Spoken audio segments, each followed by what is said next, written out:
콧대 같은 경우에는 매부리가 있다고 해서 굳이 깎으실 필요는 없고요. 굳이 코를 더 높이려고 하는데 멀쩡한 코를 깎으면서 보형물로 높일 필요는 없다고 생각을 합니다.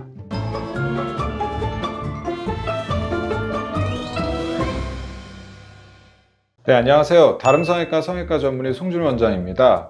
사진을 보내주시면서 사진으로 온라인 상담을 원하시는 분들은 항상 꾸준히 있습니다. 저는 그래도 가급적이면 내원을 하셔서 정확하게 상담을 받아보시고 수술 계획을 세우시는 것을 권하고 있습니다. 왜냐하면 사진으로는 사실 코 연골의 발달 정도나 피부의 두께 같은 것들을 확인할 수 없기 때문이죠. 그래서 좀 더 디테일하고 정확한 수술 계획은 그런 부분들을 다 확인하고 계획을 세우시는 것을 권하는데요. 오늘은 전후 사진을 통해서 이런 식으로 수술 계획을 세우고 이런 식으로 변화를 주고 있습니다 라는 부분에 대해서 그냥 간략하게 설명을 드려볼까 합니다. 이 사진에 보시는 남자분은 이전에 수술을 받으신 적이 없는 분이십니다. 정면에서 보시면은 콧대가 낮다라고 보시는 분들도 있을 거고요. 복코가 싫다는 분들, 또는 콧구멍이 정면에서 보인다, 코가 짧아 보인다, 이런 부분들을 다 이야기할 수 있겠죠. 사실은 미용은 정답이 없습니다. 본인 기준에서 어떤 부분의 개선을 원하는지에 따라서 수술 방법이나 계획은 달라지게 되고요.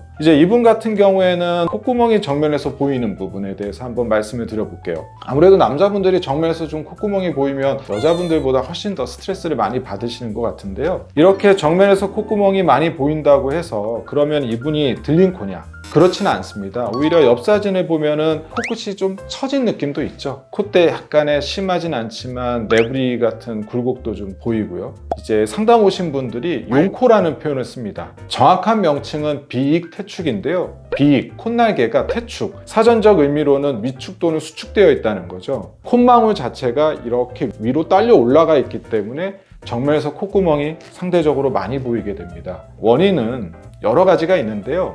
코를 봤을 때 코의 안쪽 부분이 이렇게 딸려 올라가는 경우가 있습니다.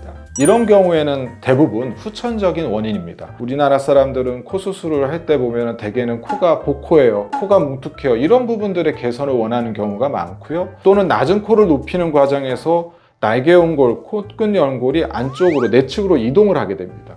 연골을 과도하게 묶거나 연골을 너무 과도하게 제거했을 때 이 연골 자체가 내측으로 이동하면서 이 부분이 딸려 올라가게 되는 거죠. 이제 이런 경우에는 후천적인 원인으로 생겼고요. 이런 경우는 우리가 통상 알고 있는 비국 내리기, 여기다가 연골을 껴넣는 방법인데요. 이런 방법으로 쉽게 개선을 할 수 있습니다. 근데 이제 이분 같은 경우에는 코에서 보면은 딸려 올라간 부분이 바깥쪽이죠. 이제 이런 경우에는 선천적인 원인이죠. 날개 연골이 상대적으로 위로 많이 올라가 있고, 콧망울도 보시면은 상대적으로 좀 작죠. 그러니까 콧볼 자체도 볼륨이 적은 겁니다. 특히 오른쪽보다는 왼쪽이 조금 더 적은 것을 확인할 수 있습니다. 이제 이런 경우에는 사실 비국 내리기라는 방법으로는 사실 그렇게 크게 개선되기는 힘들고요. 이제 이분 같은 경우에는 수술을 할 때 기연골만 사용을 했습니다. 우리 여기 비주에다가 지지대를 세워서 코끝을 좀 포인트를 좀 만들어 드리려고 했고요. 앞서 말씀드렸지만은 복코를 개선하거나 코가 높아지는 과정에서 날개 연골이 내측으로도 이동을 하게 되면은 이런 용코는 더 심해질 수밖에 없습니다. 그래서 이제 이분 같은 경우에는 기연골을 이용해서 이 부분에 연골이 들어가서 날개 연골이 안쪽으로 들어가는 것을 좀 최대한 막아줘서 수술 전보다는 더 심해지지 않게 만들어 드리려고 했습니다. 정면에서 보시면은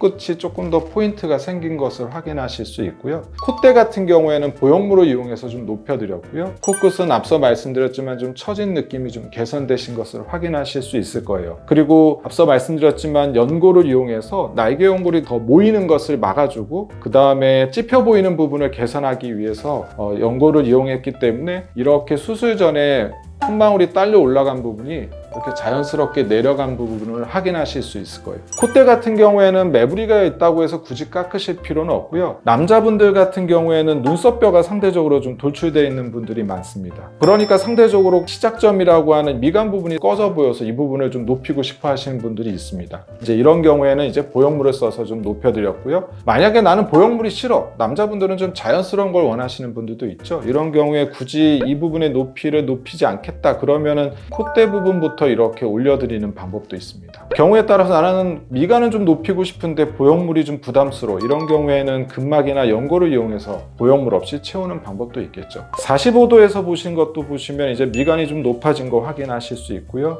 매부리 부분은 굳이 깎을 필요는 없습니다. 우리가 보형물을 넣을 때도 굳이 매부리를 깎기보다는 보형물을 깎아서 넣으면은 만에 하나 나중에 보형물을 제거하는 상황이 생기더라도 콧대가 이전보다 더 낮아지는 것을 예방할 수 있겠죠. 굳이 코를 더 높이려고 하는데 멀쩡한 코를 깎으면서 보형물로 높일 필요는 없다고 생각을 합니다. 용코가 있다 보면 상대적으로 정면에서 콧구멍이 많이 보이죠. 그러다 보면은 콧망울도 더 커 보이고 콧구멍도 더 많이 보이니까 이런 부분들을 좀 줄이고 싶어 하시고요. 그래서 이렇게 선천적인 원인으로 생겨 있는 비익퇴축의 경우에는 콧볼 축소를 좀 같이 진행하는 경우가 많습니다. 보시면 이분 같은 경우에도 수술 전에도 좀 콧구멍의 크기 자체가 좀 크니까 대개는 코끝을 높이다 보면은 콧구멍의 장축 자체가 이렇게 쓰게 됩니다. 그럼에도 불구하고 좀 클 때는 콧볼 축소를 통해서 조금 더 줄여서 정면에서 봤을 때 상대적으로 콧구멍이 좀 퍼져 보이는 부분을 좀 줄일 수 있습니다.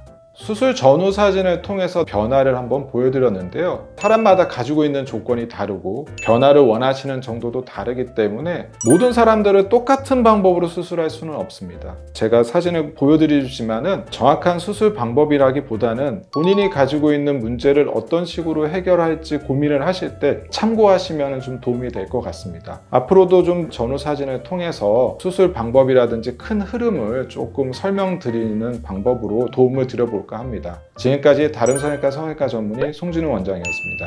감사합니다.